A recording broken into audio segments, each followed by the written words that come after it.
The one true constant in the Middle East has been the uncertainty and the instability of Lebanon since it gained its independence from France in the 1940s. Sectarian divisions and decades of mistrust among the predominant forces, Maronite Christians, Sunni Muslims, Shiite Muslims, as well as outside actors exerting undue influence on what should be internal matters, has ensured that Lebanon will remain in a constant state of uncertainty and instability. It was just 7 weeks ago today that this subcommittee convened a hearing on U.S. policy toward Lebanon. I cautioned then, as I have for many years now, that U.S. policy in Lebanon must be calibrated to scale back Iran and its proxy Hezbollah's influence while spurring much-needed security, stability, and prosperity to the country. Then on November 4th, Lebanon's prime minister departed for Saudi Arabia, where he announced his resignation from office. It is probably no coincidence that this surprise announcement came on the very day that Saudi Arabia had intercepted a Houthi-fired missile outside of the international airport in Riyadh. The Saudis blamed Iran and Hezbollah directly for providing the arms and support for the Houthis that allowed them to carry out this attack, calling it an act of war on Tehran's part. It should also be noted that Iran provided the missiles for the Houthis that were fired directly at U.S. ships off the coast of Yemen as well. These events also happened to coincide with the crackdown by Saudi's crown prince on that same day, which he says is an anti-corruption campaign. Others say it's a power grab, and the truth may be somewhere in the middle.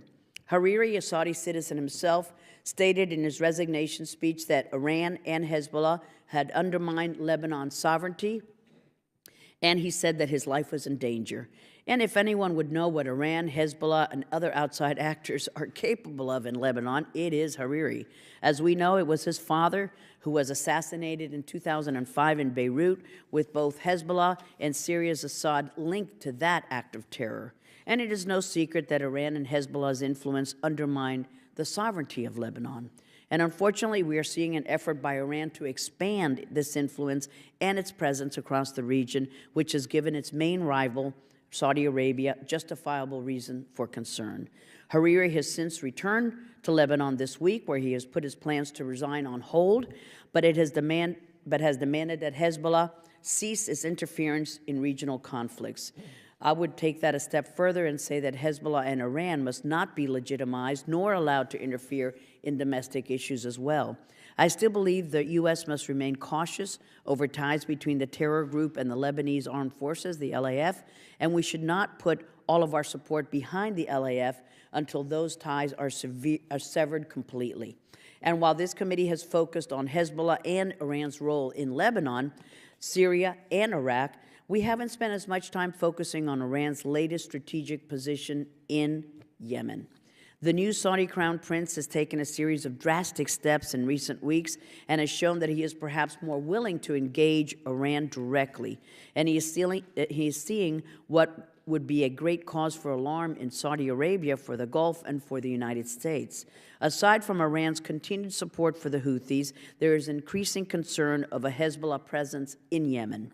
Imagine what that would mean for Iran's ability to interfere in internal matters of other countries and to put the entire region under threat. There is simply no way that Saudi Arabia would allow for Hezbollah to gain a presence in Yemen and then build up an arsenal and presence on the Saudi border. Perhaps this is why we are seeing rumors of a willingness for Saudi and Israel to work together. Saudi now understands what it means to be living under constant and immediate threat from Hezbollah and Iran. But these recent developments should be a cause for concern for the U.S. and our partners. Lebanon is already hosting 1.5 million or more Syrian refugees. Millions more would flee, likely making their way to Europe or elsewhere. It is also likely to spark yet another conflict as Iran continues its malign behavior and threatens its neighbors. So how should the United States respond? We must make it clear that Iran cannot continue its destabilizing activity, and we must continue to put pressure on it and its proxy Hezbollah. We must make it clear that we support a stable Lebanon, free from outside interference, free from Hezbollah's damaging behavior. We must also make it clear that Iran's support for the Houthis and its buildup of Hezbollah presence in Yemen are red lines that cannot be crossed. We must also continue to support the people of Yemen and the people of Lebanon. I believe that the U.S. and international partners need to have unfettered access to help deliver humanitarian assistance in Yemen. I welcome the announcement from Saudi Arabia and the Saudi-led coalition that it is reopening ports and the international airport to allow the urgent flow of humanitarian aid to the people of Yemen. The Saudi-led coalition must play a role to allow humanitarian assistance into Yemen, but the Houthi leadership must stop preventing the shipment and distribution of life-saving aid without manipulation or diversion to those people in critical need, particularly in those residents in areas controlled by the Houthis militias. I further call on all parties to work toward a cessation of hostilities, and I urge the Houthi leadership to return to the peace process to halt any further escalation, including cross-border attacks in Saudi Arabia. We need to find a way to hold all parties accountable while working with those willing to work with us to curtail the violence and to bring stability to both Yemen and Lebanon, free from outside interference.